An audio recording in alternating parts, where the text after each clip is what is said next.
Welcome to Illuminating Hope, a podcast of Hope House. We are starting a series, Understanding Domestic Violence. Knowledge is Empowerment. The podcast series dedicated to uncovering the truth about domestic violence and empowering you with the tools and knowledge to create change. In this series, we'll explore the many dimensions of domestic violence: physical, emotional, psychological, financial, and beyond. Each episode is designed to educate, challenge misconceptions, and provide actionable insight for individuals, families, and communities. Because the more we understand, the more equipped we are to recognize the signs, support survivors, and prevent domestic violence.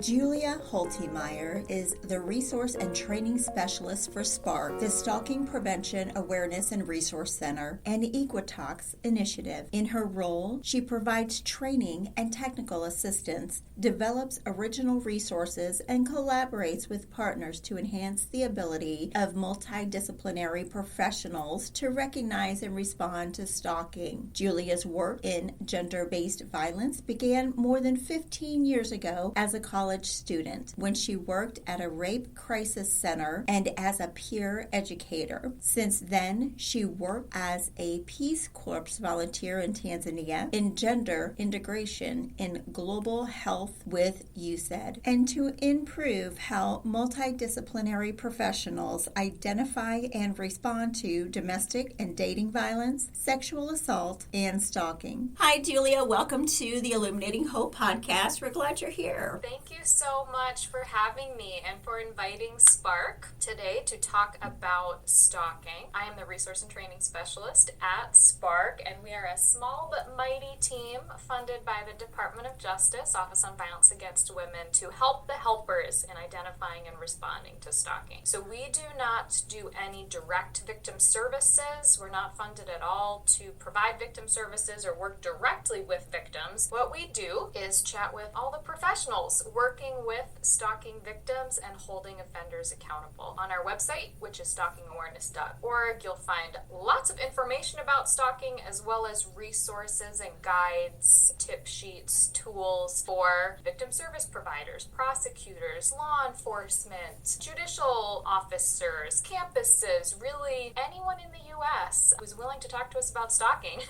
We will work with. That's all potential as well as current OVW grantees. How did SPARC begin? What was the story behind the organization? So SPARC, the Stalking Prevention Awareness and Resource Center, SPARC for short, we're a project of AEquitas, and AEquitas more broadly is a nonprofit organization that supports improving and enhancing prosecutors' response to violence against women crimes, the VAWA crimes, under the Violence Against Women Act. And SPARC was started as a project of DOJ OVW. So one of the things that VAWA funds through OVW is enhancing the response to stalking among criminal justice professionals, civil justice professionals, and community victim service organizations. So they put out a request for proposal for funding. AEquitas and SPARC folks came up with the idea, and so we've been around for years doing that. And actually, before SPARC existed at AEquitas, OVW has been funding stalking identification and response. So there was a previous organization and grant that was doing similar work. January is National Stalking Awareness Month, and National Stalking Awareness Month first was proclaimed by the federal government 21 years ago, and Debbie Riddle worked with Congress to name and proclaim January as National Stalking Awareness Month to raise awareness around stalking, because Debbie's sister, Peggy Klinke, was murdered by her stalker in January. Very soon after Peggy was murdered, Debbie had already begun working to raise awareness around stalking and talk with folks about what can we do. She always says that if their roles had been reversed, her sister Peggy would have been on her cell phone at Debbie's funeral general, trying to figure out what to do to make an impact and change things and raise awareness. So Debbie also started that journey, and she continues to do that today. So Debbie she's actually, in addition to doing stalking awareness, she's a graphic designer, and she designed SPARC's logo and our branding and colors and whatnot. And we still work with her a lot on stalking awareness. She also does plenty of her own work, but she's been doing it for 21 years. And we're a domestic violence agency, and I've sat in on many of your SPARC presentations, which are fantastic. One of the things that really stuck out is how you guys really put domestic violence and stalking hand in hand. When you think of stalking, people think of, Hollywood and movie stars, but actuality, stalking's happening every day with victims of domestic violence. So can you kind of talk about how you guys really started spreading that message? Thanks for lifting that up. We definitely do talk about that a lot, because people have this idea of stalking that is kind of a fantasy version that doesn't line up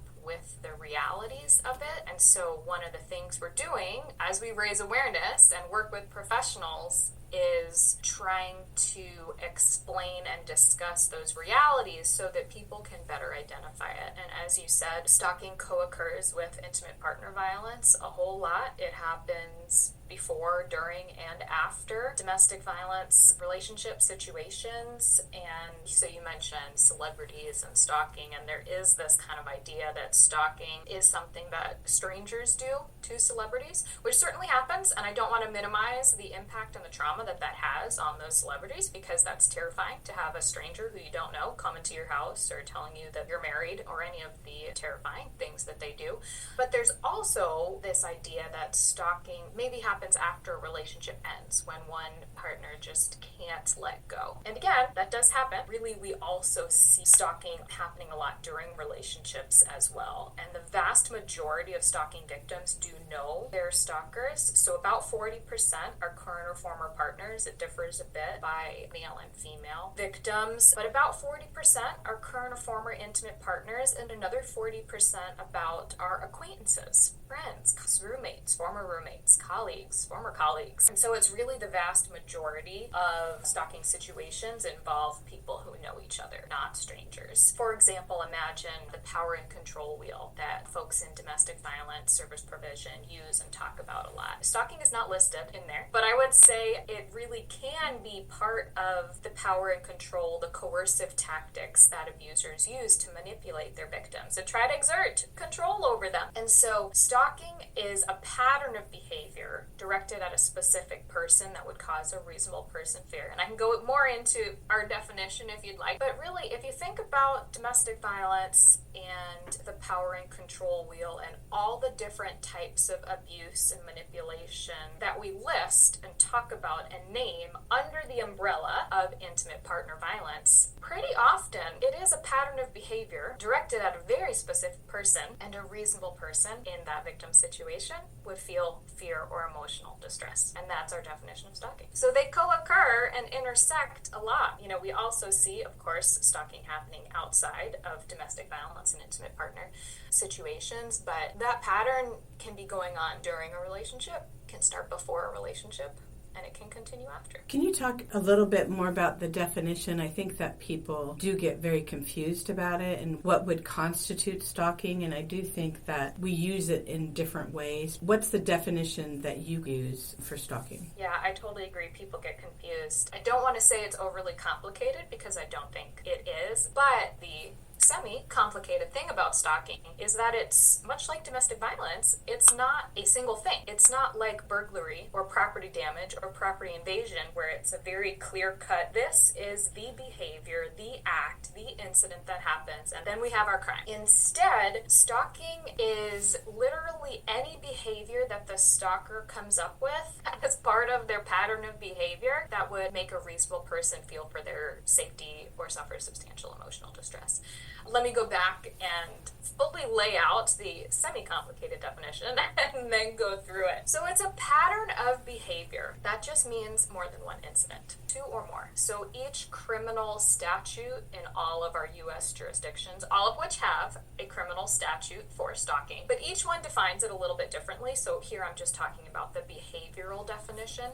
the behaviors that make up stalking. And we say that pattern of behavior is 2 or more incidents. So it's just more than one. And then it has to be directed at a specific person, but stalkers often expand beyond their primary target to harass, intimidate, terrify, threaten other people in the victim's life. So if someone is stalking me, they know that a good way to terrorize me is to show up at my niece's softball game, or to harass my parents, or to show up at my job, or to send threatening messages to my partner, or to my gym, or talk to my neighbors who they don't know and creep me out. All of that would be primarily directed at me. But if, for example, someone put a camera in a locker room to watch people undress, that's a crime, but it's not directed at a very specific person, so it wouldn't be stalking, or part of a pattern of behavior that would be stalking. So we have our pattern of behavior directed at a specific person, and then the last part of the definition is that it would cause a reasonable person to fear for their own safety, the safety of others, or suffer substantial emotional distress. So we're saying here a victim could say, yes, I am feeling fear, or they might not. But if we know the context of the situation, then we can determine if a reasonable person would feel fear. And that's fear for safety, the safety of others, or suffering substantial emotional distress, which basically means they can't live their life in their normal way. They're making changes to their life, they're moving or changing phone numbers or blocking people online, asking for a different shift at work, changing the way they get to work or school, changing jobs or school. Basically, the stalking is causing such emotional distress that they can't continue to live their life as they would without changing it. You'll notice in that definition, there's no specific incidents, acts, behaviors. It's just a pattern of behavior. So it can be phone calls, it can be text messages, it can be signing up with someone else's email address for all sorts of newsletters. It could be actual physical or sexual attack. It could be harming pets.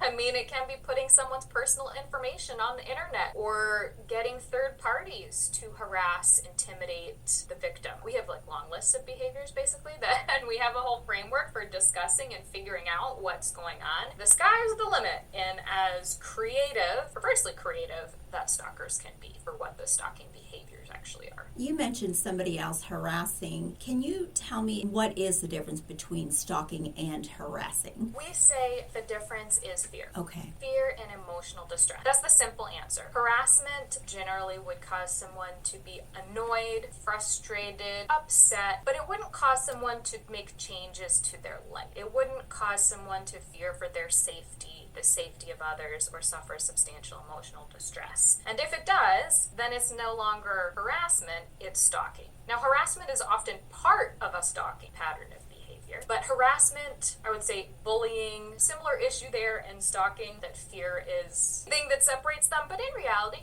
there's a little bit of a gray area. It takes time and effort and thorough conversations, investigations to figure out, is that fear and emotional distress? How about the way we use language today? Because I know on social media, especially some of the younger than me generation, they talk about stalking. I'm stalking this person, or it's very flippant. How would you address that? I think it is a problem. As you said, I hear people all the time using stalking colloquially and casually as I was stalking your social media. When you're talking to a friend about how much you enjoyed their vacation pictures. I can't, and I've yet to talk with someone who can come up with our society using a crime, a traumatic victimization so casually in the same way. And I absolutely do not think people are doing it intentionally or maliciously. It's just that societally, we haven't been taking stalking very seriously. And it is true that a stalking behavior could be looking someone up online, researching them, monitoring their profiles, their friends' profiles, leaving comments. So those behaviors can be part of a stalking pattern of behavior, but you also need the rest of the definition directed at a specific person that would cause fear or emotional distress. As a society, I think that using stalking casually to describe situations that are not stalking is a symptom of societally us not taking it seriously. I always charge people in my personal life and my professional life when I talk about this or hear someone use the word stalking is to say, next time you catch yourself doing it, or next time you hear someone else using the word stalking casually, take a minute, stop and think. If you're in a situation where you're comfortable doing it, bring up, hey, I don't think you actually meant anything by this, but stalking is a serious crime. 1 in 3 women and 1 in 6 men experience stalking in their lifetimes. 25% of stalking victims report feeling physically ill from the trauma of the situation. 92% report negative mental health effects. This is a criminal, traumatic, and dangerous victimization. And so instead of using words like, oh, I was stalking them on Facebook, there's so many other words. We could say researching, looking up, finding information on, curious about, or if you were looking at someone's photos that you really enjoyed, I loved your photos, can't wait to see more. Just trying to, within your own vocabulary and when talking with others, a sentence or two to raise awareness and bring up the fact that when we use the word stalking casually without intending to do this, it ends up contributing to minimizing it, to trivializing it. And we know that the vast majority of stalking victims don't report the stalking. They don't seek services. They don't report to police. And of course, that's not because folks are using the word stalking casually in conversation, but it does contribute to this overall understanding of what stalking is. And when stalking victims are asked, well, why did or did you not report and seek services? A whole lot of them say, I didn't think it was important enough. I thought this was a minor incident. I thought it was a private thing. I didn't think the police could help. I didn't even know it was a crime. I don't think a crime did happen. And so changing the way we talk about it can help also change the way we think about it and how seriously we take it. Can we talk about the person who's stalking? What are the characteristics and what motivates someone to become a stalker? So broadly, I wish I knew, and then I would fix it. But so there are some people, researchers in particular, who type stalkers and who categorize the motivations, for example, revenge, romantic pursuit, a variety of different categories. We at SPARC, we don't really talk about those or use them a lot. What we tend to say, first of all, is that stalkers are the only ones who can stop their behaviors. Victims can certainly feel empowered to protect themselves and their families and friends and pets and communities, and there are things that they can do, but they're not responsible for the offender's behavior. The offender, the abuser, the stalker is the only person who can choose to stop those stalking behaviors. But I think a lot of why they do what they do, I think ties back to power and control and manipulating, coercing the victim. We often see with stalkers that they seem to thrive off of any type of engagement, negative or positive. Though it doesn't make a lot of logical sense, if you profess to love someone or that you want to get back together with someone or you just can't romantically be apart from them, then why exactly are you harassing, terrorizing, scaring them, physically assaulting them? That's not going to make someone want to be with you.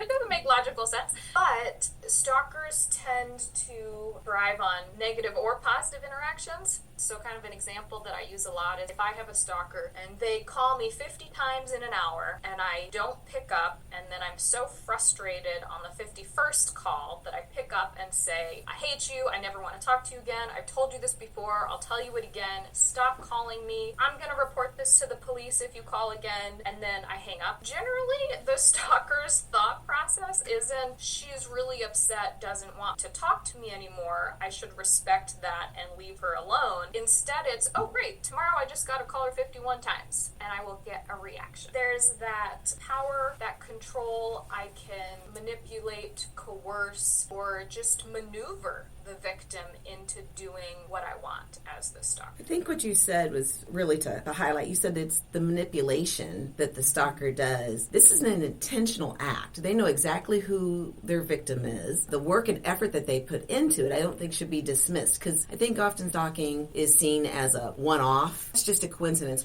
We seem to be able to explain things away. But if you really kind of step back and look at this at a larger scale, it's the manipulation that this person is intentionally doing. They also then are manipulating everybody else in, whether it's law enforcement, advocacy world, everybody else in being able to explain it as a one-off. You said the definition is a reasonable person finds fear. Well, if we're explaining everything away, where does that definition, there's not a standard definition of what a reasonable person is. And we always talk about how that is a reasonable person in the victim's situation, knowing what the victim knows and in the full context of the situation, because stalking offenders, you're completely right. They explain away what they're doing. They say, oh, it's not a crime to drive down the street, or it's just a coincidence that I'm at Walmart shopping when they are there. Or well, there's only one bowling alley in town, so of course I'm going to go bowling at the same bowling alley. It's just a coincidence. Or, well, yeah, I sent her flowers because that's romantic. I didn't intend for it to be threatening. I left a gift and a note on her car because I just want her to call me back, or whatever it is. And so stalkers often try to explain away every incident, and often what they're doing is very manipulative. If by itself, as a single incident, it wouldn't be illegal, it wouldn't be threatening or creepy. But once you take a step back and look at the entire pattern, then with all that context, any reasonable person who understands that pattern would see the creepiness, how terrifying it is. So as I said, it's a reasonable person in the victim's situation, understanding that the history and context that they know. For example, a flower delivery, most people would find that lovely. If you know the context that the stalker has said many times to the victim, after I kill you, I'm going to put a dozen white roses on your grave. Well, then a flower delivery of a dozen white roses is no longer romantic. It is a death threat. But you have to know the context. But any reasonable person would see that as a death threat, I think. Correct. But you have to know that. And there's a cost to the victim of explaining that to someone. Another common example, real life examples, by the way, that we use is a beer bottle cap left on the inside of a victim's car. First of all, there's the outsiders and victims as well, often doubt the victim of, well, did you lock your car? That beer bottle cap, how did that get in there? Maybe you forgot to lock your car, or maybe you forgot to lock your garage. It's just a beer bottle cap. What's the big deal? Anybody could have left it there. Who knows? But then if you find out the context that the victim has been sober for 2 years and used to drink Corona, and the stalker is trying to mess with them because it's the anniversary of their 2-year sobriety and they used to drink Coronas together, once you get the context, it becomes clear that this is a very specific message about the alcohol to try to disrupt the victim's sobriety, to try to throw them off mentally, and also to say, I can get to you. Oh, you locked your car? You put your car in the garage? Doesn't matter. There's this tiny little thing that has a very specific meaning to you and to me, but I can explain it away to everyone else. And the way we can disrupt that is by getting the context, but that can be a big cost on the victim. Not only do they have to open up and be vulnerable to people over and over and over again, I mean, if you imagine you have to explain to a victim service provider, to a police officer, to a prosecutor, that you have been going to AA for 2 years and you have been sober. Talk about your struggle. I mean, and if you live in a small town, probably know these people. You might not want to open up to them about going to AA. Probably worry about effects on your social life, your professional life, if people now know this about you. So there's that high cost to proving, because it's up to a victim to prove to the rest of us that knowing the context, a reasonable person would feel fear. Working with law enforcement, what kind of evidence would be good to collect if I was a victim of stalking? That's a great question, and unfortunately, the criminal and civil systems do continue to ask victims to do that work of evidence collecting. It is one of the crimes where we really do rely on victims to prove it. One thing is we recommend a documentation log. So we have one at stalkingawareness.org. That's a sample template log. We have it in 10 different languages. And what it basically is writing down a list of all the different stalking incidents to help prove that pattern. So it's just a list of the date, the time, what happened, if there were any witnesses, you told anyone, or have any evidence. It's not meant to be a journal of the victim's feelings, especially because if it is ever used as evidence and it ends up in court, then the offender's going to see it and they're going to know what freaks you out versus what you don't really care about. But really jotting down all those different incidents helps make it clear to the victim, as well as to victim service providers, police, prosecutors, all the different things that are happening. So it helps make that pattern really clear. Because oftentimes what we find with, especially the criminal system and also the civil system, is that victims are often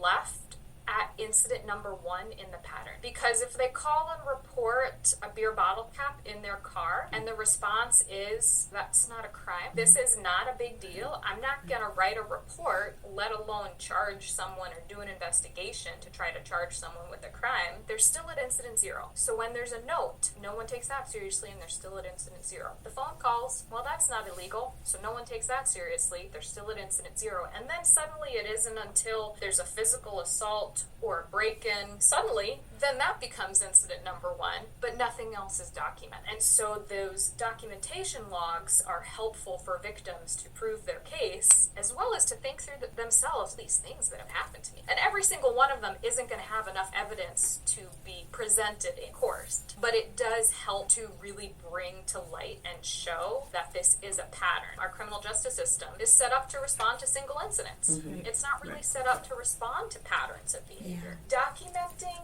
just the basic of the incidents is really helpful. Evidence as well, if there are things like physical notes or gifts, certainly saving those physical things, voicemails, if there are text messages, call logs, social media posts, getting screenshots of those, and then including things in the screenshots, like you'd need the date, the time, the username, or the email address. We also often talk about with advocates, so for advocates who are working with stalking victims, who are interested in the criminal justice system or getting a protective order, sometimes it's useful for the victim and advocate to talk with a police officer and say, hey, what exactly is our criminal stalking statute? Can you explain to me what you would need? What type of evidence would you need to move forward? Because there's the law in the jurisdiction. Mm-hmm. There's also the practice of what police and prosecutors believe they need to move forward with a case. So there's the kind of general information that I mentioned. I'm not a lawyer, so this is not legal advice,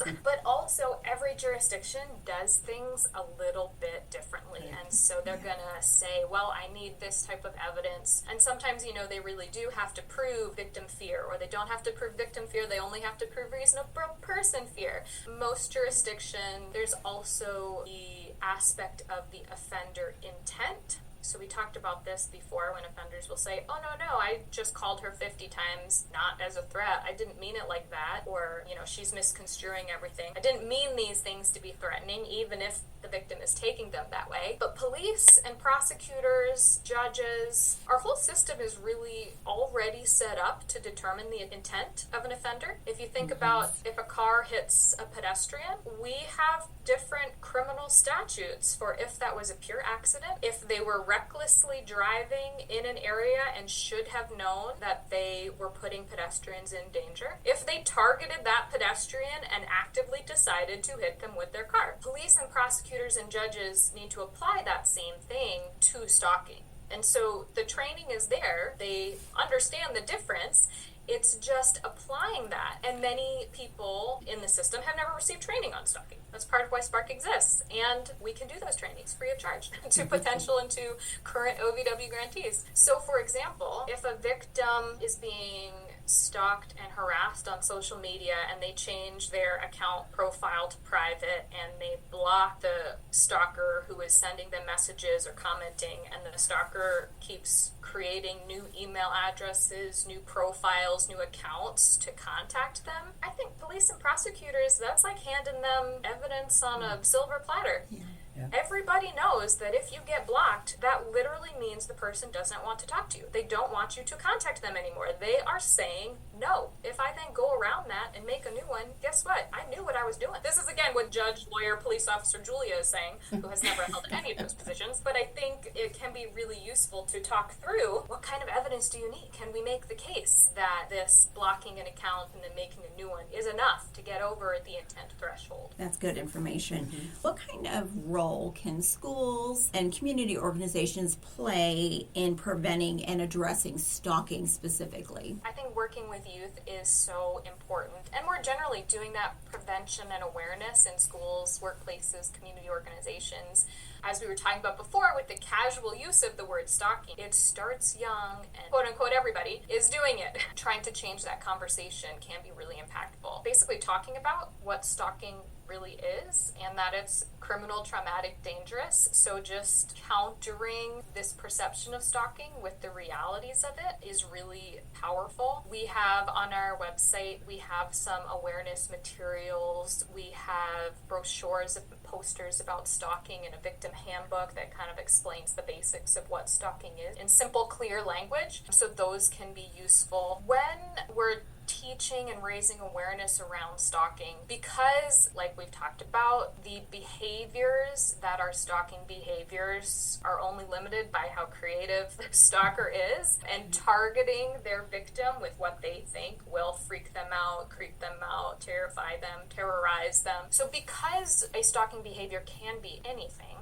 to wrap our heads around it and help better understand the possibilities of stalking, we use what we call the SLY framework, and that's something that Dr. T.K. Logan came up with, who's a fantastic stalking researcher. So it's breaking out stalking behaviors into 4 categories: surveillance, life invasion, intimidation, and interference through sabotage or attack. So the first letter of each of those spells out SLII, which we can pronounce SLY, and of course also conveniently alludes to the fact that stalkers are very sly in their criminal behavior. This helps us think about what stalking is, because we can say, okay, are there any surveillance behaviors happening? Like monitoring, following, watching, showing up somewhere, tracking someone. Are there any life invasion behaviors showing up? Unwanted contact, lots of messages, emails, invading property, publicly humiliation. Is there any intimidation going on? Explicit or implicit threats, symbolic violence and property damage, etc. And is there any interference, any physical or sexual attack, any financial, professional, social, school sabotage? We can never ever list out every single stalking behavior. So if we're teaching kids about what stalking is, we could spend days talking about all the different ways stalking could show up, but condensing it down into, okay, well, let's think about these 4 big buckets, because then we can think about, are any of these 4 types of behaviors happening? And that's a way to start a conversation about the context. Right. And we know that if we ask victims if they're being stalked, if we talk with people about, do you know anyone in your life who's been stalked, basically using the word stalking, people are going to be like, no, I don't know anyone, that's not happening to me. But once you start talking about stalking behaviors, and not just the SLY categories, but individual behaviors of monitoring someone's social media to get information about them, asking friends and family about a victim's life and what they're doing and where they'll be, intimidating someone, planning to attack them, showing up in their life when they have not invited you and do not want you there, then we start to get yeses. And so I think it's really important to talk about behaviors and how combining them into a pattern directed at a specific person, causing a reasonable person fear or emotional distress, to get kids to understand that's what stalking really is. There are places to get support across the U.S. We've decided societally that it's a crime, so you can report it, you can tell a trusted adult, you can get help. And also, if you see one of your classmates doing this, or if you realize you're doing it, to stop. There's not a lot of great research on stalking, and particularly about stalking among adolescents, but there was one study that looked at, I want to say it was in Kentucky middle schools. Basically, it asked a bunch of kids about stalking behaviors, and they found that basically 50% had experienced and 50% had perpetrated stalking behavior. We got to teach kids that this is wrong, and especially with technology and the surveilling, the monitoring, they're looking looking through someone's phone without their permission, the sharing location with people. There are a lot of stalking behaviors that have always happened, but technology has made even easier. The same idea behind healthy relationship, boundaries, respect that happens outside of the realm of stalking, but I think all of that really applies as well. There's a stigma when I talk to youth, and especially when I talk about tech boundaries and what stalking is. They think that it's unkind of them to unfollow, unfriend, block people. How would you respond to a youth that is afraid that they are being unkind? I'm not a child psychologist or a parent, but I do have kids in my life, and from the stalking work, to be victim-centered and trauma-informed, it is important to validate and understand. I understand that you feel that way. Also, it is not only acceptable, but I think also very healthy to set boundaries. If someone is making you uncomfortable or scared, or you're creeped out, whatever the word is that kids are using these days, which is none of the words I used, I'm sure.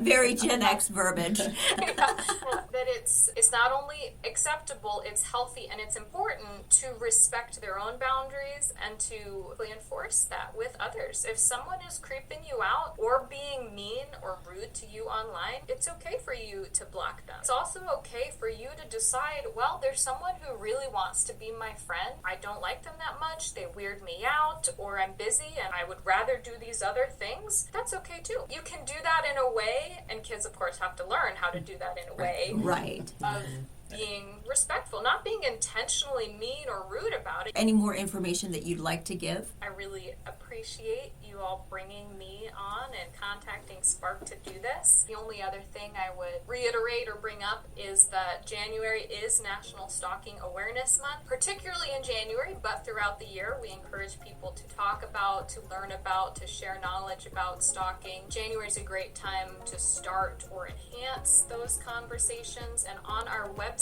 stalkingawareness.org, we have a whole web page dedicated to ideas.